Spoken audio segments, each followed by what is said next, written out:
He loved her long before she ever knew, and he buried that love in boardrooms, calendars, and silence. Graham Whitmore had everything: wealth, power, a view from the top floor. But at 42, with a past full of broken promises and a heart walled off by ambition, he never expected to fall, especially not for his executive assistant. Evelyn Carter was never just a nameplate outside his door. She was the calm in his storm, the voice that steadied him when deals collapsed, the eyes he tried not to meet for too long. For 5 years, they walked a line. He hid behind professionalism. She hid behind duty.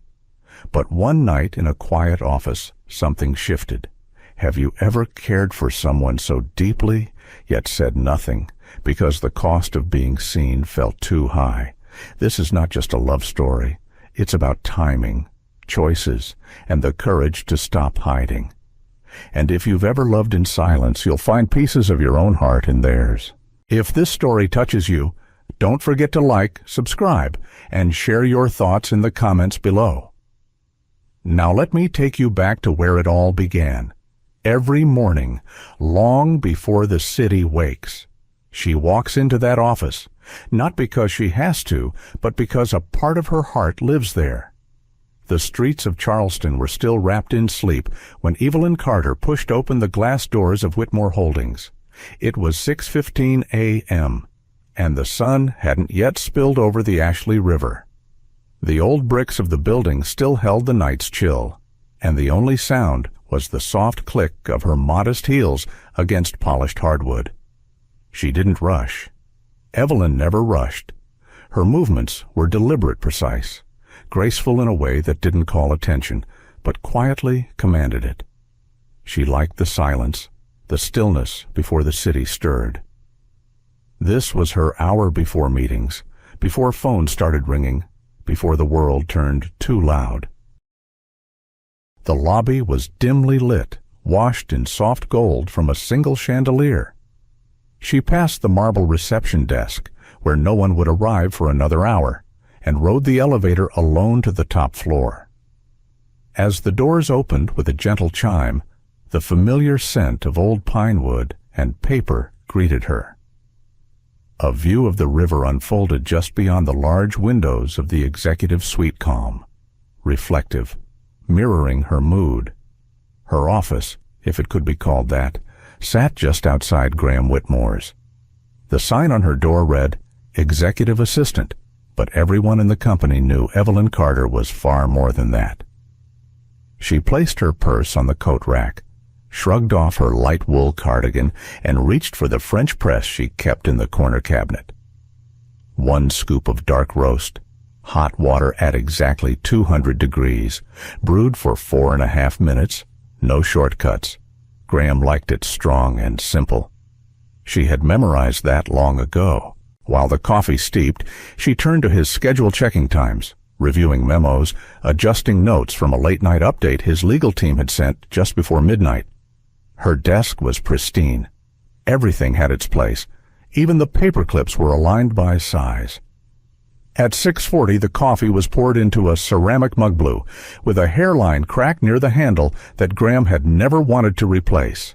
She placed it on a small silver tray next to the day's briefing folder and quietly slid it onto the corner of his desk. She never knocked. He wouldn't be in yet. Evelyn liked that part of the day most, when everything was calm, when the world felt manageable, when her efforts had not yet been touched by anyone else's hands. By 7:05, the office began to hum to life. Elevator dings, footsteps, low voices.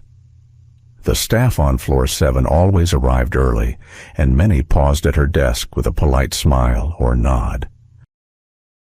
They respected her not out of fear, but because she carried herself like someone who never had to raise her voice to be heard. And then, at 7:25, the rhythm shifted, the elevator opened, and Graham Whitmore stepped into the hall.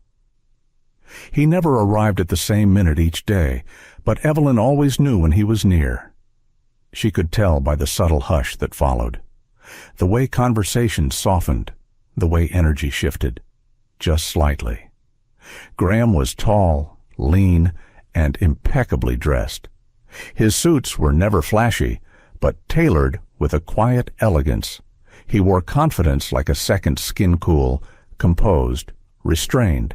His hair, chestnut with a hint of gray at the temples, was always neatly combed, and his eyes, they were sharp, pale blue, and almost always unreadable. "Good morning, Miss Carter," he would say with a brief nod. "Good morning, Mr. Whitmore," she would reply, eyes meeting his for just a second longer than necessary. It was a ritual, polished, predictable, and yet, somehow, charged. Evelyn had worked beside Graham for nearly 5 years. In that time, he had never once spoken out of turn, never blurred a line, never let slip more than a glimpse of emotion. He was, by every definition, a professional. But there were moments, small, quiet moments, when something in his expression softened, when his thank you seemed heavier than usual, when their eyes locked a beat too long. And Evelyn, she noticed every one. She noticed the way his jaw tightened when he was worried but didn't show it, the way he tapped his pen 3 times when he was processing bad news, the way his fingers curled slightly when he read something that moved him. She knew these things not because she studied him, though perhaps she did, but because her attention was never idle. It simply lived where he was. Still, she kept her distance, not just out of professionalism, but out of respect. Graham had his walls, thick, tall, deliberate, and she had hers. She had learned long ago that guarding your heart was easier than repairing it. At 8:00 a.m., Graham's door closed behind him. Inside, he would sip his coffee, flip through the morning briefing, and prepare for another day of running the company that bore his family's name. Outside, Evelyn sat quietly at her desk, typing notes into her laptop, eyes flickering now and then toward the door that separated them. Beneath the folders in her drawer, tucked between an old planner and a spare pair of reading glasses, sat a photo, small, slightly faded. It was taken during their first business trip to a candid shot of Graham looking out a hotel window, lost in thought.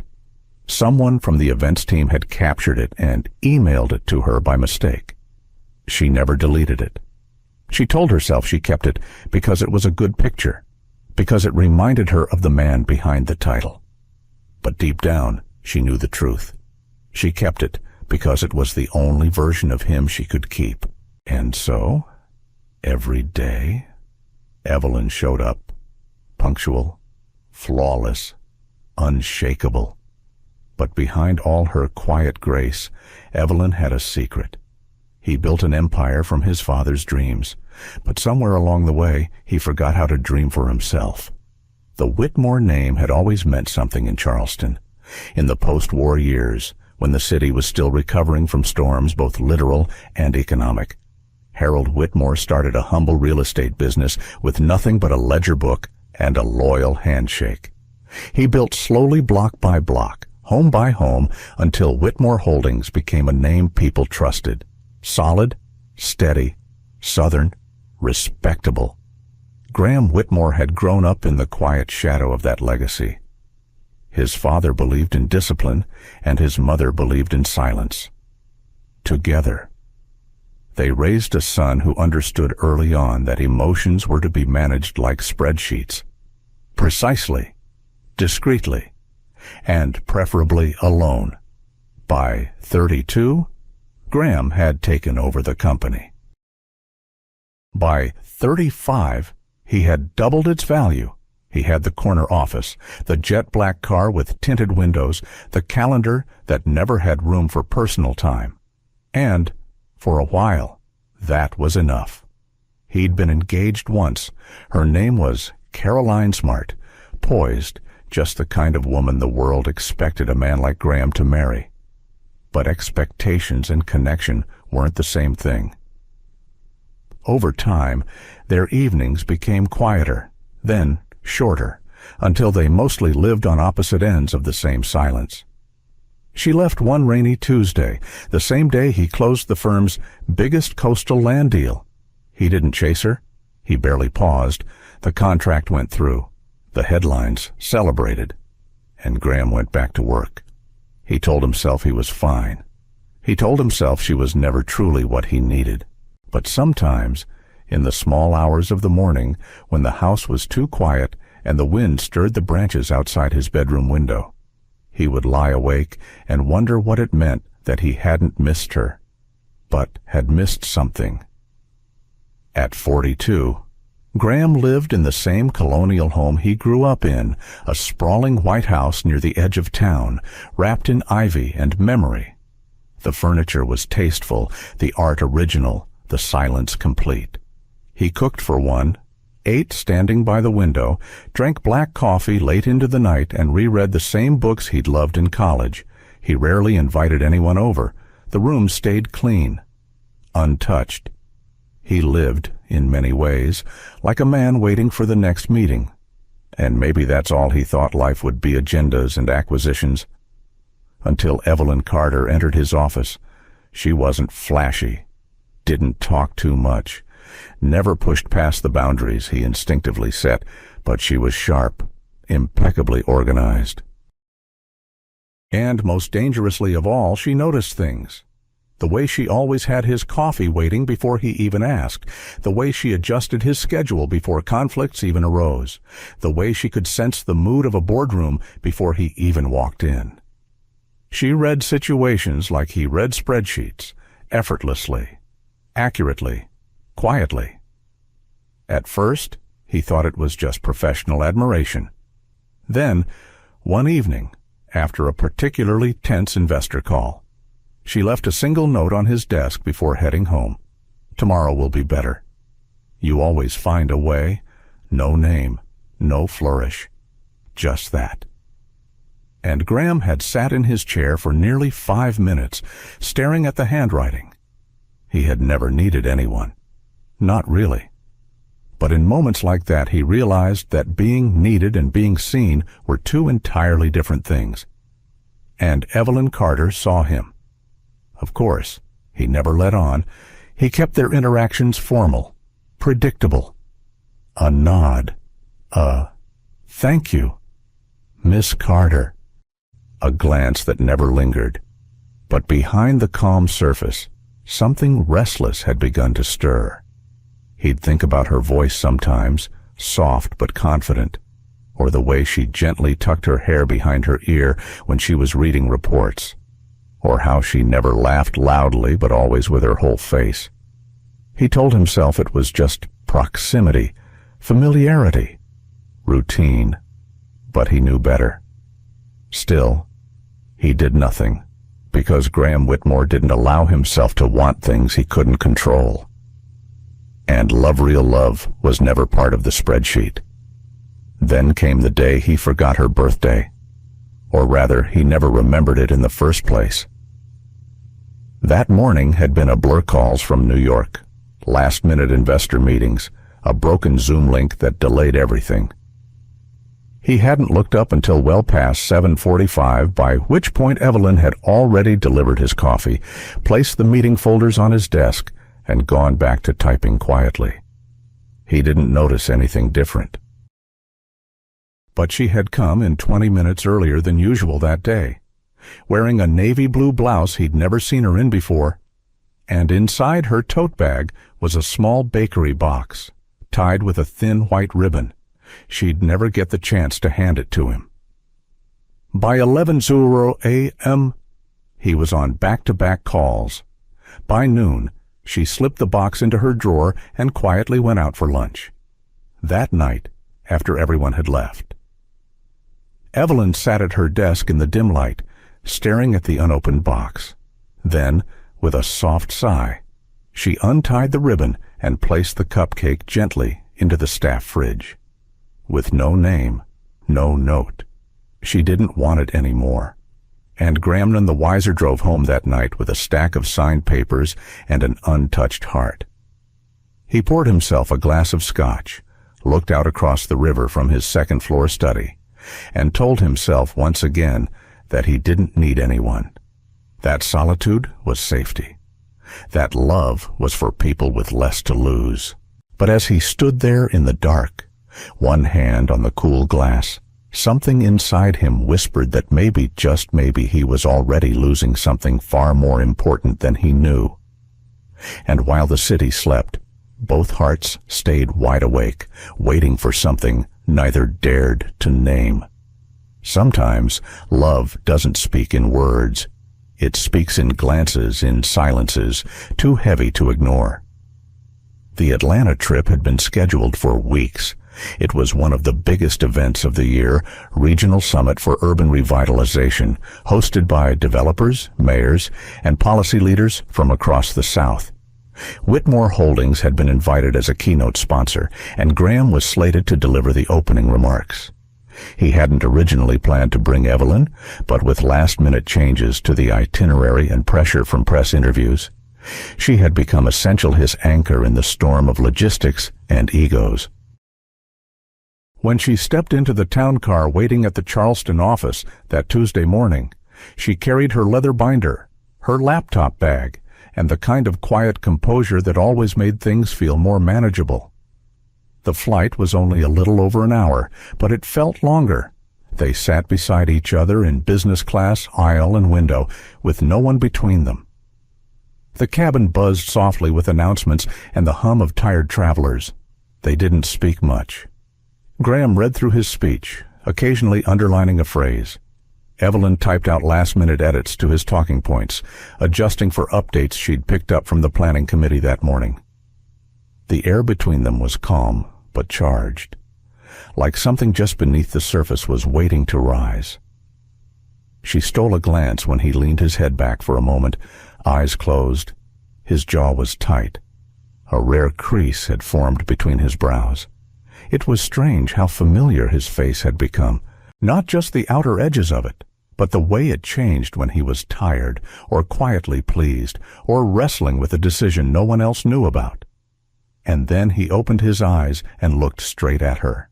Not through her, not past her, but at her. It was only a moment, a breath's worth of silence. But in that moment, Evelyn felt the weight of something neither of them had dared name. She turned her gaze back to the screen in front of her, heart beating a little faster. The plane touched down under gray Atlanta skies. Rain had swept through earlier, leaving the tarmac slick and reflective. By the time they reached the hotel, an elegant high-rise overlooking Piedmont Park, the event was already buzzing with movement. They checked in at separate counters, he with a professional nod, she with a quiet thank you. Their rooms were on the same floor, but 2 doors apart. That evening, after the welcome reception and back-to-back briefings, Evelyn returned to her room, slipped off her heels, and sat by the window with a glass of iced tea. The city outside flickered to life headlights, distant music, the soft glow of rooftop patios scattered across the skyline. She didn't expect to see Graham again that night, but around 9:15 she stepped out to refill her ice bucket and passed by the lounge area just off the executive floor.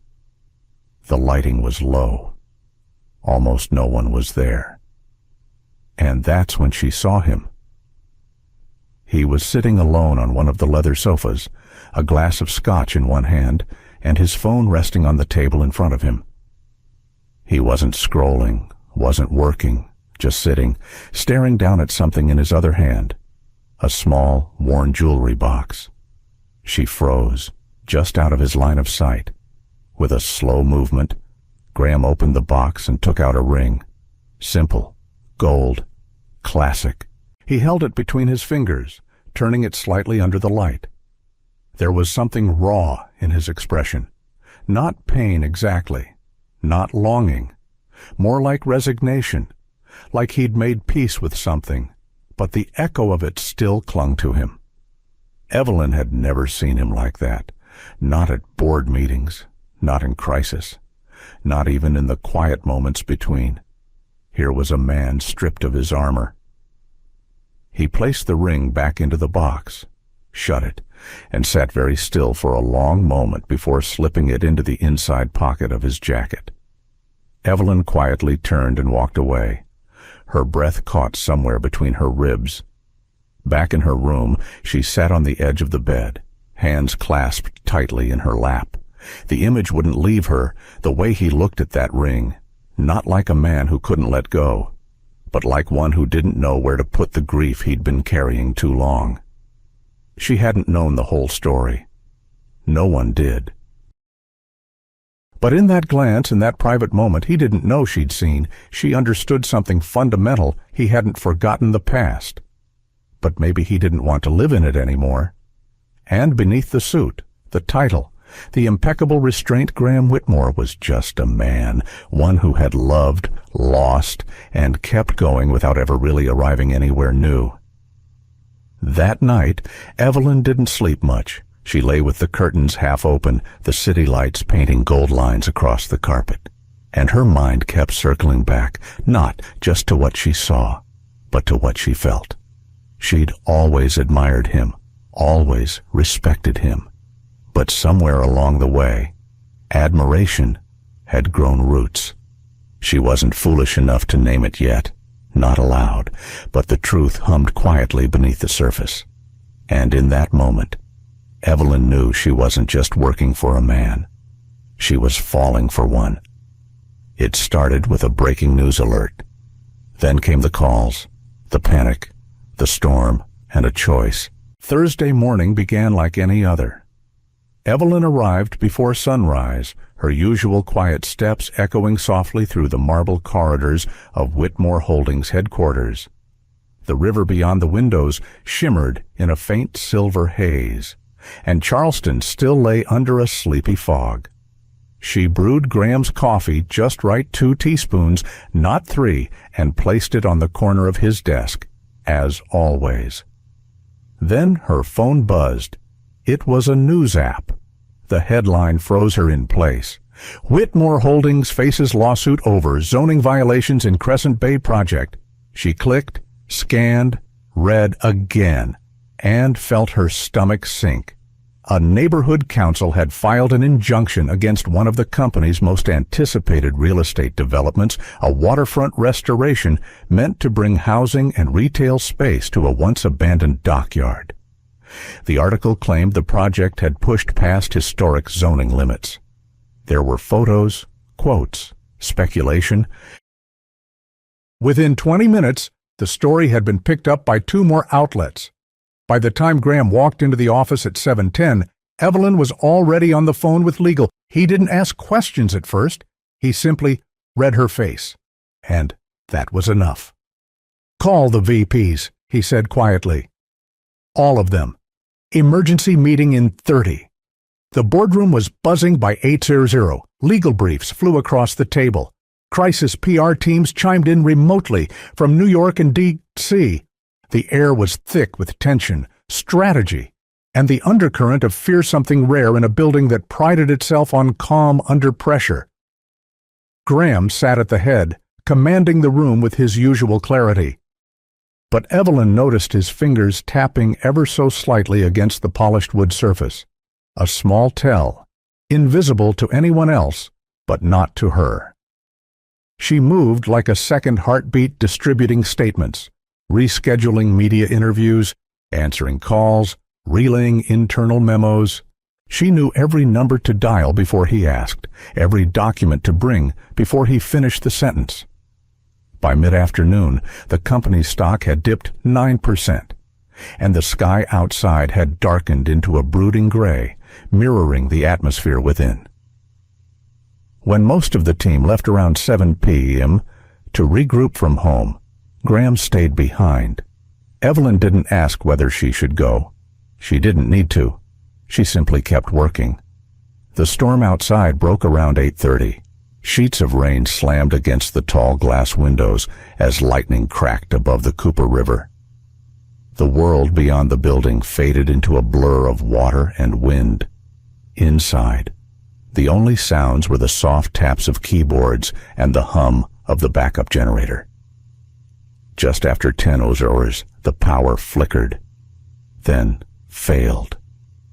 Only emergency lights and laptop screens remained, casting a warm, almost intimate glow across the main floor. Graham stood at the window for a long while, one hand in his pocket, the other holding a report Evelyn had printed earlier. Thunder rolled in the distance. His silhouette looked almost sculpted in the soft light solid, but somehow tired. She sat nearby, finishing a press release draft, her fingers stiff from typing. A faint headache had formed behind her eyes, but she ignored it. This was what she did, what she was good at. Somewhere in the middle of paragraph 4. She felt his presence beside her. He didn't speak right away, just leaned slightly over her shoulder, eyes scanning the screen. His breath was calm, steady, but close enough to stir a strand of hair near her temple. "You wrote this?" he asked, voice low. She nodded. "It's just a draft. Needs your tone, your approval." "It's perfect," he said, his voice softer now. "You always know exactly what to say." She turned slightly to look at him, but he didn't meet her gaze. He was still reading the screen. And then, without pretense, without warning, he spoke again. Evelyn. Just her name, just one word. But it was enough. Not Miss Carter, not the polished title that kept them safely apart. Evelyn. Spoken like it meant something, like she meant something. The syllables landed like a stone dropped gently into still water rippling through her, settling somewhere too deep to name. For a moment, neither of them moved. The only light was from her laptop, casting an amber halo across her face and his. The storm outside was forgotten. She didn't correct him, didn't say, "Yes, Mr. Whitmore," didn't pretend she hadn't noticed. Instead, she let the silence hold, let his voice settle around her like warmth, because maybe tonight, beneath thunder and fluorescent flickers, beneath company titles and shareholder reports, they weren't CEO and assistant. They were just Graham and Evelyn, two people holding the weight of the same storm. Two people who'd, despite every reason not to, kept showing up for each other. That night, they worked until nearly 1 May, and when she finally gathered her things, hair slightly damp from the open window, shoes in one hand, laptop in the other, he walked her to the elevator. They didn't speak much, but in the soft hum of the closing doors, she caught him watching her one last time. Not like a boss, not like a man guarding his distance, but like someone finally realizing just how close she'd always been. And for the first time in 5 years, she didn't correct him. It wasn't planned. It wasn't proper. But it was real. By 1:30 the Charleston storm had started to settle. The rain no longer pounded the windows with urgency. It had softened. Now just a murmur against the glass, like the world outside was catching its breath after holding it too long. Inside, Whitmore Holdings. The emergency lights hummed faintly. The city had given up on this part of the night, but inside the glass-paneled office overlooking the river, two people had not. Evelyn Carter sat barefoot in the staff lounge area, legs folded neatly beneath her on the worn leather chair, a blanket from her desk wrapped around her shoulders. Her heels sat discarded by the door. A half-finished turkey sandwich rested on a paper plate in her lap. Across from her, Graham Whitmore leaned back in his chair, looking more like a man than a CEO for once. His sleeves were rolled to the elbows, his tie draped across the arm of the chair like it had surrendered to gravity. His jaw held a trace of stubble more than usual. He hadn't shaved in 2 days. The weariness in his face wasn't just from the lawsuit or the media storm. It was something deeper.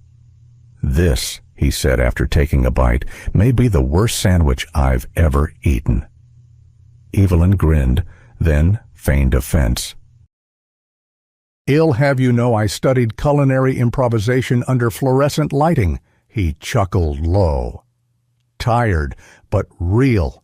Remind me never to cross you in the break room.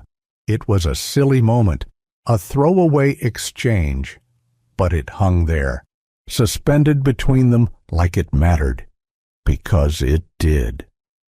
She took a slow breath and looked out the window. The bridge lights across the river shimmered through streaks of rain, casting a glow that made the wet pavement look almost silver. "You ever think about leaving all this?" she asked suddenly, her voice soft, the question not entirely directed at him. He didn't answer right away. The silence stretched. Then he said, "More times than I care to admit." Evelyn glanced at him, studying his profile, the sharpness of his cheekbones, the way his brow was furrowed even in rest. "I almost moved to Boston 4 years ago," she offered. His gaze turned to her, quiet but attentive. "I had an offer from a tech firm there. Strategy team. More money, a better title, the whole fancy package, downtown apartment, travel perks. Why didn't you take it?" "My sister," she said simply. "Claire. She was diagnosed with lupus that same week. She was 24. I couldn't leave her. Not then." There was no bitterness in her tone, just fact, steady and sure, like Evelyn always was. "She's doing better now," she added, pulling the blanket a little tighter. "Most days are good. She teaches kids art classes, bright ones, full of color." Graham watched her closely. "You gave up a lot for her." Evelyn shrugged, eyes still on the window. "Sometimes. You don't think of it as giving up. It's just doing what matters." A pause. Then, almost as if confessing a secret she still doesn't know, "I turned that job down."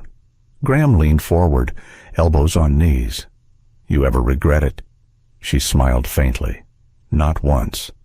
But some nights," her voice caught slightly, "some nights I do wonder who I might have been." They sat in that shared wonder for a while. The office was quiet, humming gently with the sounds of late-night machines and distant thunder. Outside, the streetlights flickered back to life, one by one. Graham looked down at his hands. Then, in a voice more vulnerable than Evelyn had ever heard from him, he said, "I was engaged once." She turned her gaze slowly toward him. "Julia," he said. "We were together for 2 years. Got engaged because, well, everything made sense. Our families got along. We had plans. It all lined up. What happened, I kept waiting to feel something more." His jaw tightened. "I thought it would show up closer to the wedding. That one moment where I'd look at her and just know. But that moment never came." He exhaled, long and low. She deserved someone who looked at her and didn't see a schedule or a quarterly report. She deserved a man fully present. I couldn't give her that. Evelyn's fingers tightened slightly around the edges of her paper plate. She wanted to say something, to comfort, to validate, but the moment didn't need words. And then she reached out. Her hand found his, not forcefully, not dramatically. It rested there gently, like it had been meant to settle there all along. A quiet act, a whispered yes. Graham didn't pull away. He didn't look startled. He looked still. For a long, silent moment, their hands remained joined, resting between 2 half-eaten sandwiches and a conversation that had wandered into unfamiliar territory. Neither of them spoke. There was no, "What does this mean?" No declarations, no explanations. Just 2 people, tired of pretending they weren't alone. Evelyn could feel the warmth of his hand, the calluses along his fingers, the steady pulse beneath his skin. It was more intimate than any kiss could have been, more revealing than any confession. Because sometimes, love doesn't arrive with fireworks. Sometimes, it sneaks in through the smallest crack, a glance, a brush of fingers, a moment like this. Outside, The storm had passed, but inside, something new had begun, and in that silence, everything they had been holding back began to speak. Sometimes, the smallest gesture becomes the biggest rumor. Charleston was just waking when Evelyn Carter stepped out into the pale light of dawn. The streets still smelled of rain. The storm from the night before had left puddles along the cobbled sidewalks, and the sky carried the soft pink hues of a day not yet defined. She and Graham walked in silence, not side by side, but near enough. He carried her laptop bag without asking. She didn't argue. Their shoulders nearly brushed as they exited the office building through the back entrance, a private habit after long nights. They didn't touch, didn't linger. Just two professionals leaving after a late crisis. But someone saw. It started with a glance, then a whisper. By Tuesday, it had bloomed into something heavier, an unspoken weight that Evelyn could feel pressing against her back every time she walked past a colleague's desk. The mailroom assistant, who usually smiled when she brought morning memos, looked up with eyebrows raised just a little too long. The receptionist, once warm and chatty, grew measured. Even Camille from Legal Hair lunch partner on Friday seemed suddenly more curious than kind. Evelyn knew the signs. She'd worked in enough offices, been in enough rooms where women's reputations could be unraveled by nothing more than a misunderstood glance or the wrong timing of a door closing. No one said anything directly. They never did. But coffee cups stopped being offered. Voices lowered when she entered a room. And the worst part Graham didn't seem to notice. He carried on with the same calm professionalism, navigating board meetings and crisis communications with laser focus. He was cordial, composed. Perhaps even more careful now, avoiding eye contact longer than necessary. Calling her Miss Carter with clipped precision. Evelyn understood. He was protecting her. Or at least, he thought he was. But protection that feels like distance doesn't always feel like care. Wednesday afternoon, Evelyn was called into a closed-door meeting with Marla Crane from Human Resources and James Ellison from Corporate Affairs. The tone was polite, the phrasing immaculate.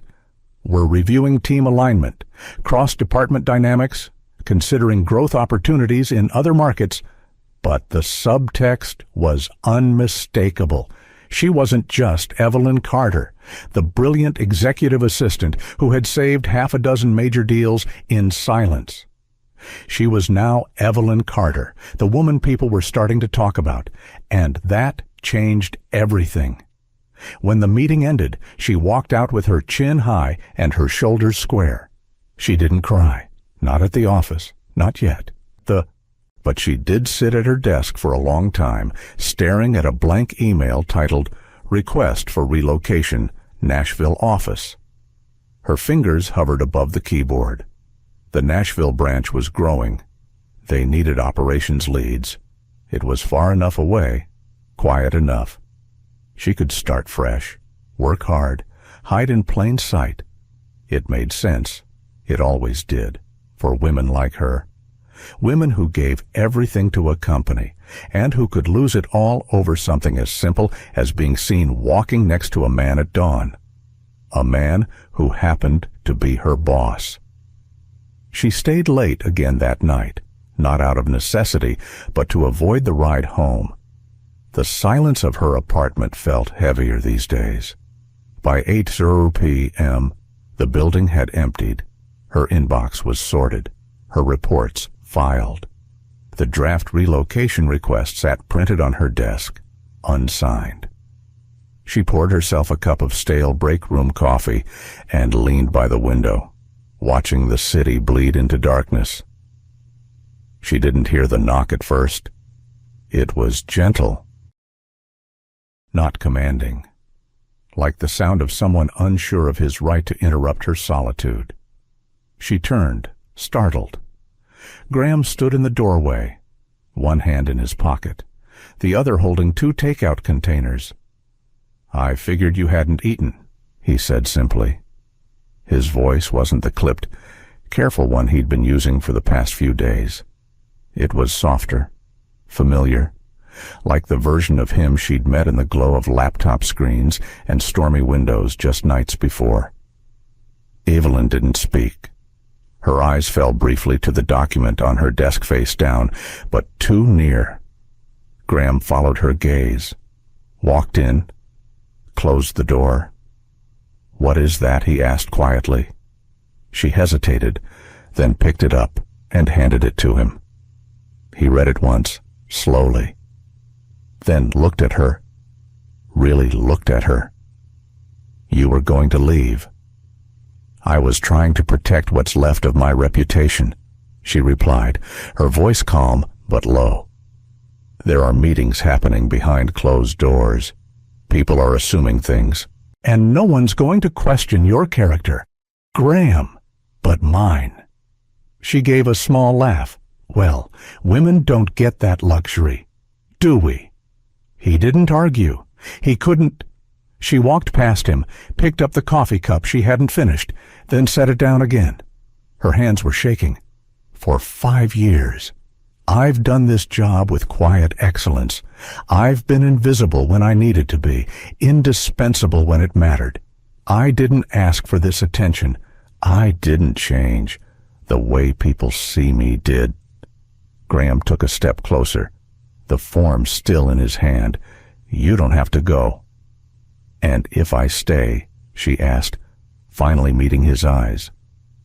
"Do we keep pretending? Do I keep sitting outside your office while people whisper and wait for me to fail?" Silence. He set the paper down on her desk. Not ripped, not signed, just placed. "I don't want you to go," he said, his voice lower now.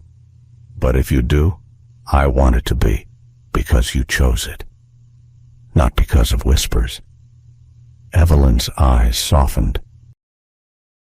Her breath caught, and for the first time in days, she saw not just her boss, but the man who, for all his power and pride, had no idea how to keep from losing her. But before she could turn it in, Graham knocked on her office door. He had built an empire with strategy, but for the first time he was led by his heart. The morning after the unsigned transfer request, Evelyn arrived at Whitmore Holdings earlier than usual. She didn't stop for coffee, didn't pause to admire the quiet shimmer of the river beyond the floor-to-ceiling windows. Her heels echoed softly in the still corridor, but inside her everything thundered. The conversation with Graham the night before had left her unsettled and strangely steady, like a storm that had passed but left behind a changed shoreline. She didn't know what today would bring, but she had decided she wouldn't run. By mid-morning, a confidential board session had been called. 12 people in a glass-paneled room, one long mahogany table, 2 names on the agenda: Graham Whitmore, Evelyn Carter.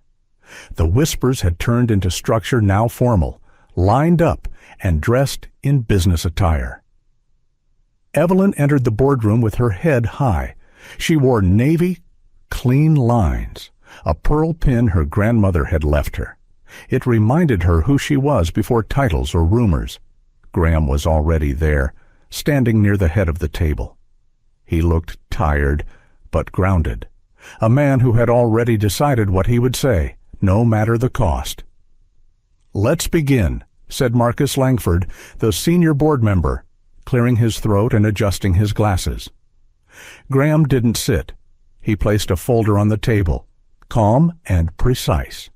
"In the past 5 years," he began, "this company has expanded into 12 new markets, increased our annual net gain by 47%, and doubled our philanthropic initiatives without sacrificing ethics or quality."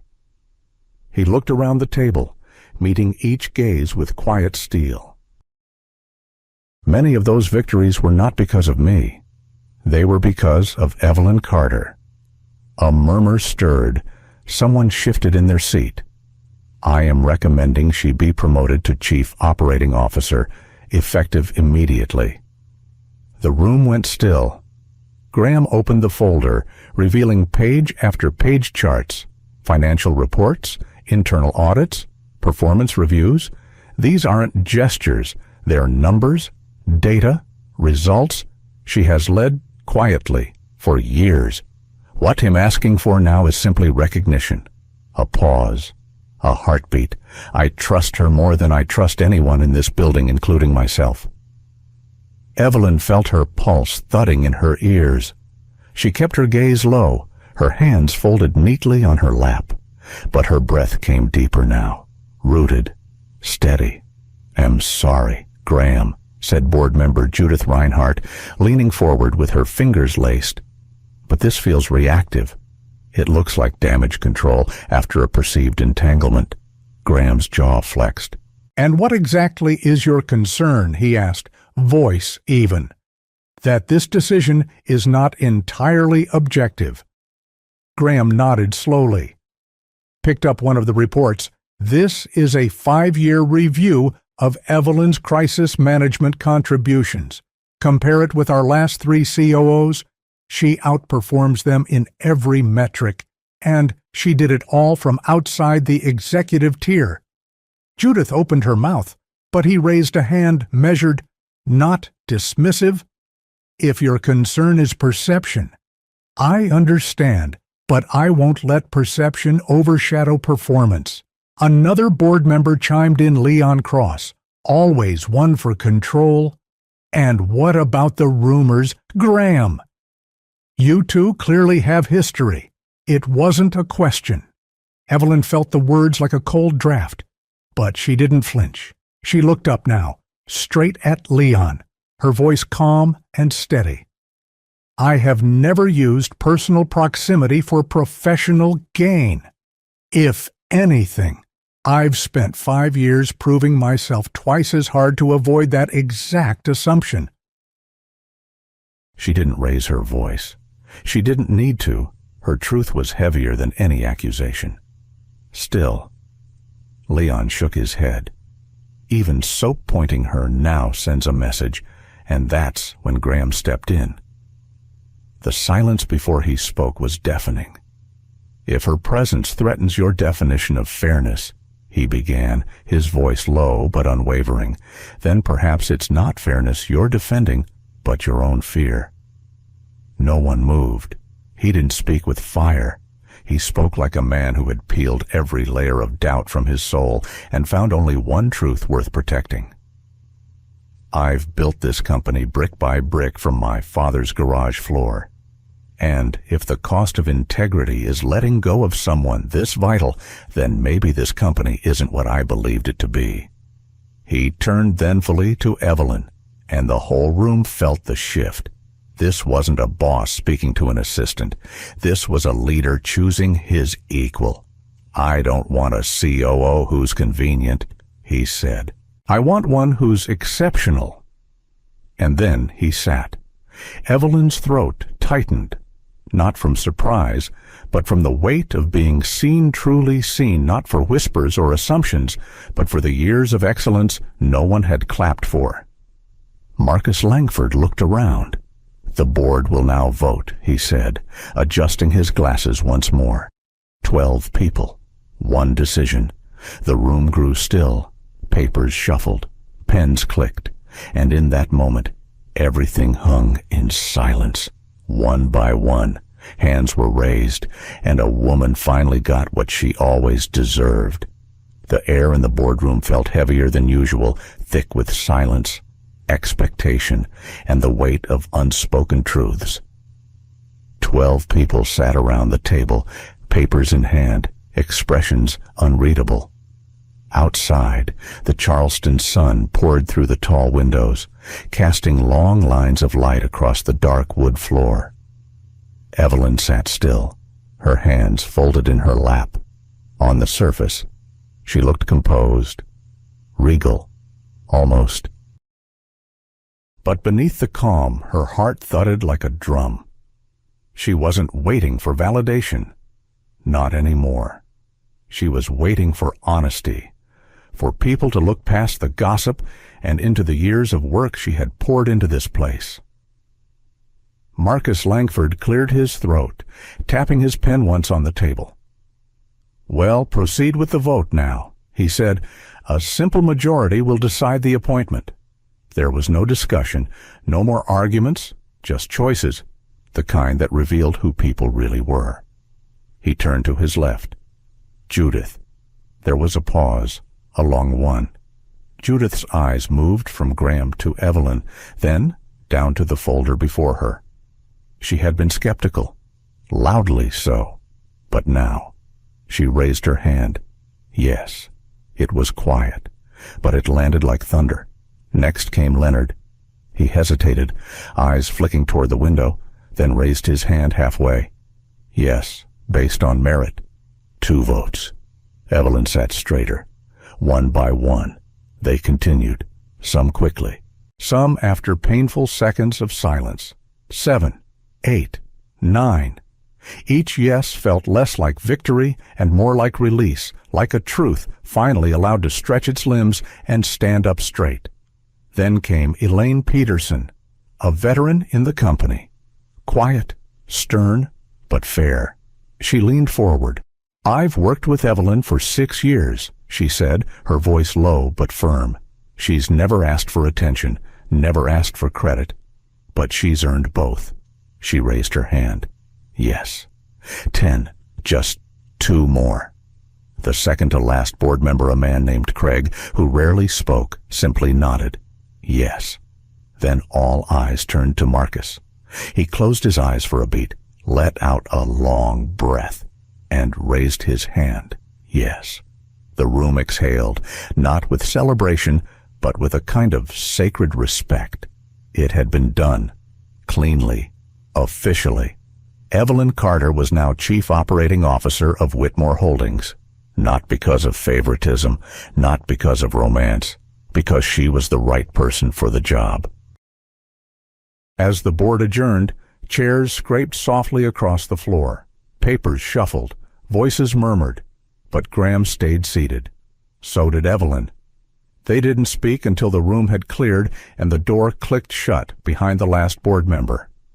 The sun had shifted now, casting softer light across the floor. Graham looked at her. Not like a CEO, not like a man defending a choice, but like someone seeing something fragile that had somehow survived the fire. "I didn't know how it would go," he said, voice rough with the remnants of adrenaline and emotion. "I did," Evelyn replied softly. He raised an eyebrow. "I've spent my whole life being underestimated," she said. "Eventually, you get used to surprising people." Graham let out a short breath, almost a laugh. But there was awe behind it. There always had been. She stood then, smoothing her skirt, walking toward the wide window. She paused there, the city glinting beyond the glass, her reflection faintly visible over the skyline. "I didn't want the title," she said quietly. He stood too now, keeping a gentle distance. "You earned it. I know." She turned to face him. Her voice didn't tremble. Not anymore. "I didn't need a title, Graham. I needed fairness. I needed to know I wasn't going to be diminished for caring too much, working too hard, or for what people assumed they saw." He nodded. The words hit deeper than she knew. "But," she added, and something in her voice shifted warmer now, more vulnerable. "There's something else I want, something I've never said aloud." Graham stepped closer. She met his eyes, steady and sure. "I need you." His breath caught. Not as a boss, not even as a partner in business. She smiled, soft, tired, radiant, as a man, as the person who sat with me in a dark office and remembered what it meant to feel something real. Graham reached for her hand. And this time, she didn't pull away. The moment was quiet. No speeches, no dramatic music, just 2 people finally seen, finally heard standing together in the soft afternoon light, After everything, after 5 years of distance and decorum, after rumors, promotions, storms, and secrets, they were simply together. He squeezed her hand gently. "Evelyn," he said, her name a whisper more than a word. She looked up. "This changes everything." She nodded. "It already has. Some rings are bought, some are inherited, but some are simply waited for." 6 months passed like a quiet tide. Not rushed, not dramatic, just steady. Evelyn Carter, now officially the chief operating officer of Whitmore Holdings, had led one of the company's most ambitious projects to date, the Magnolia District Revitalization Initiative, a historic preservation turned modern marvel. What was once a stretch of forgotten warehouses along the river now pulsed with life art studios, small businesses, affordable housing, and community gardens. It wasn't just a real estate win. It was human. It was Evelyn. The press praised her vision. Investors noted her discipline. Internally, people no longer whispered. They watched, they respected, they learned. Even Judith from the board started sending her handwritten notes after meetings. And through it all, Graham stayed close, but never too close. They built something slow, deliberate. No grand declarations, no sudden changes in routine, just long walks after work, thoughtful silences, inside jokes shared over spreadsheets. No one questioned their bond anymore, because now it spoke for itself. That evening, the sun dipped low behind the water, casting golden streaks across the windows of the riverfront restaurant. Evelyn sat across from Graham at a quiet corner table, tucked behind a curtain of ivy. A jazz trio played softly near the patio, and the scent of grilled peaches and rosemary lingered in the air. She wore a simple navy dress. He wore a dark gray jacket, no tie. They had come here before years ago for work dinners, but tonight wasn't about work. Graham watched her laugh over a story about her sister's latest art project, a mural involving recycled soda cans and glow-in-the-dark paint. He didn't interrupt. He just watched, like he was still learning her, even after all this time. After dessert arrived caramel tart. Split between them, he reached into his jacket pocket and placed a small velvet box on the table. Not dramatically, not on one knee. Just gently, as if he were offering a memory. Evelyn looked at it. Her heart didn't race. It settled. He opened the box. Inside was a ring. No diamonds, no sparkle. Just a thin gold band simple, smooth, timeless. She looked at him, her brows furrowed, not from fear, but from wonder. "Am not proposing," he said softly, almost with a smile. "At least, not in the traditional sense." Her lips parted, but she didn't speak. "I bought this ring once," he continued, "for someone I thought I was supposed to love." He paused, "But I never gave it to her, because something inside me knew it wasn't right." Evelyn's eyes filled, but the tears didn't fall yet. Graham picked up the ring between his fingers, held it in the light. "I kept it in a drawer for years. Not out of hope, out of habit, maybe. Out of wondering if I'd ever feel something that didn't need to be explained or justified." He looked at her, then really looked. "And with you, I never had to force anything. Not even this." The world outside kept spinning boats past. Glasses clinked, jazz played. But in that moment, it all faded. All she could see was him. He slid the ring toward her. "It's not a promise of a date or a party," he said. "It's just a mark of what already is.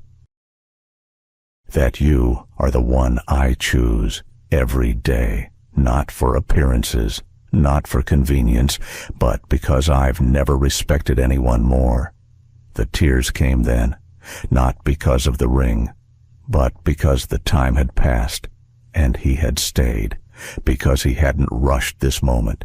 He had waited until her worth could never be questioned by anyone, including herself. Evelyn reached out, took the ring, and held it in her palm. It felt warm, light, familiar. She whispered, "I don't need a title." He nodded. She added, "I don't need a wedding date." Another nod. She looked up into his eyes, calm. "Sure, unwavering. I just need the truth. And you?" It wasn't poetry. It wasn't a fairy tale. It was real. Graham reached across the table, and this time he didn't hesitate. He took her hand slowly, reverently, and slipped the ring onto her finger. No one clapped, no one cheered, but the world felt still, like even the river paused to watch. They didn't talk much after that. They didn't need to. They walked hand in hand along the dock outside the restaurant, the wooden boards soft beneath their feet, the air cool with the promise of evening. Evelyn looked down at the band now circling her finger. She didn't think about who it was once meant for. She thought about how long it had waited, how long he had waited, and how, somehow, so had she. They didn't need a wedding date, just a lifetime starting now. She used to stay behind the scenes. Now, she stands at the front telling her story. Charleston bloomed in spring. Wisteria curled along iron railings. Church bells chimed faintly in the distance. The river, calm and sure, glistened beneath the morning sun. And in the heart of the city, a crowd gathered under a white canvas tent beside a stretch of newly built community spaces, the final phase of the Magnolia District revitalization, now complete. Children giggled near the garden paths. Small business owners stood proudly in front of their new storefronts. Cameras lined the press section, and Evelyn Carter stood at the podium. She wore slate gray simple, elegant, no loud jewelry, no title badge, just a quiet confidence that didn't ask for permission. The plaque behind her read, "In honor of those who built in silence, so others could speak." A year ago, she might be stood off stage, clipboard in hand, making sure someone else's microphone worked. Today, they were all waiting for her. She adjusted the mic, took a breath, and looked out over the crowd. And there, in the very last Rono VIP badge, no spotlight, stood Graham. He wore a navy suit and an expression she had learned to read like her own. Steady, proud, present. He didn't need to be center stage. He never did. Because when love is built on respect, it doesn't compete for space. It holds it. Evelyn cleared her throat. Her voice came strong, but soft. "I used to believe that the best work happened in the background," she began. "That if you were quiet enough, reliable enough, invisible enough, you'd earn your place." A few heads nodded in the audience, mostly women. Mostly older, women who had spent years behind desks, behind scenes, behind men. "I was wrong," Evelyn continued, "not about the value of hard work, but about who deserves to be seen." She paused. Her hand lightly brushed the edge of the podium where, tucked inside, was a small, worn nameplate. Evelyn Carter, executive assistant. She kept it with her, always. It wasn't a relic. It was a reminder. "I keep this," she said, lifting it for the crowd to see, "because it's where I began. It's where many of us begin. But it's not where we're meant to stay, unless we choose it." Scattered applause rose. She waited until it faded. "This project," she gestured around, "is not about buildings or branding. It's about reclaiming stories. About giving voices to people who've been told, in ways loud and quiet, that they don't belong at the table."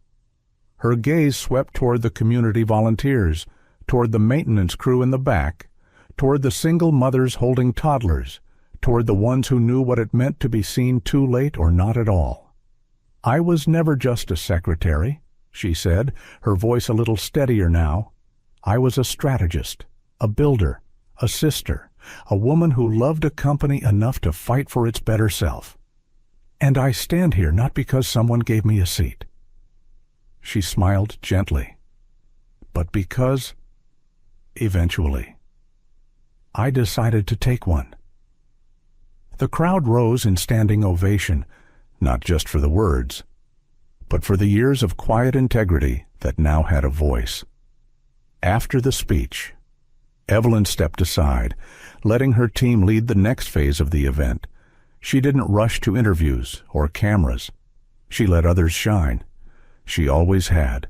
Graham found her near the garden paths, beside a row of newly planted lemon trees, her idea. "You left them speechless," he said. She looked up at him, her eyes warm with memory. "You never doubted I could do it," she replied. "Not once." They stood together in the filtered sunlight, their hands brushed, not possessively, just naturally. He glanced down. "You kept the old nameplate." "I kept all of it," she said. "The hard days, the silence, the closed doors. It made today what it is." Graham nodded.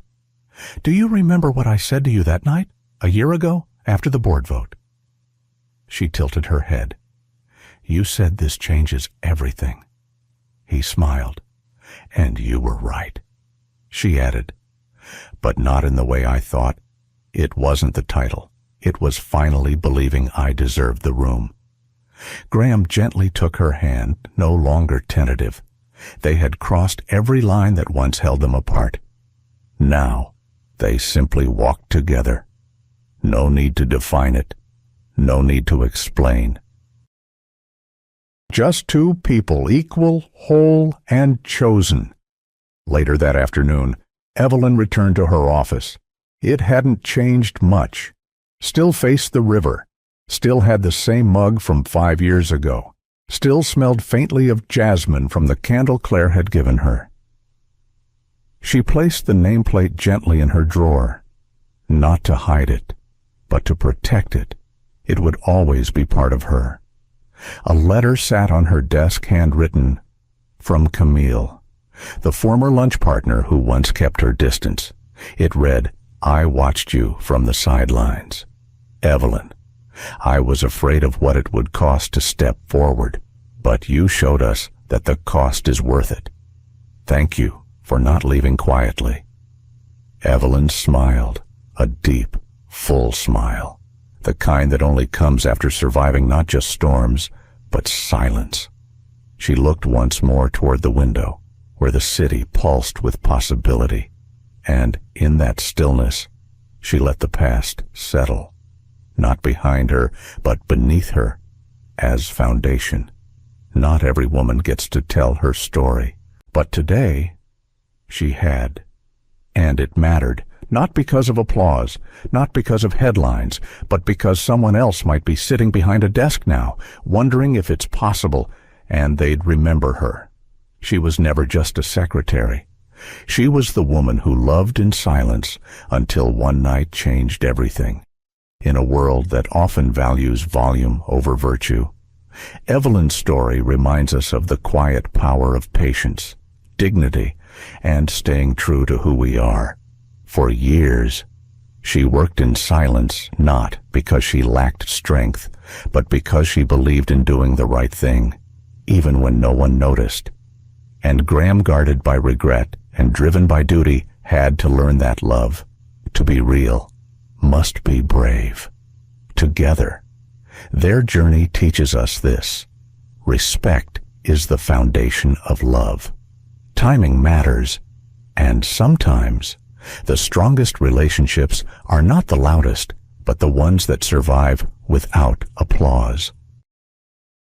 If you've ever loved quietly, waited patiently, or stood in the background hoping someone might see you, know this: your story matters.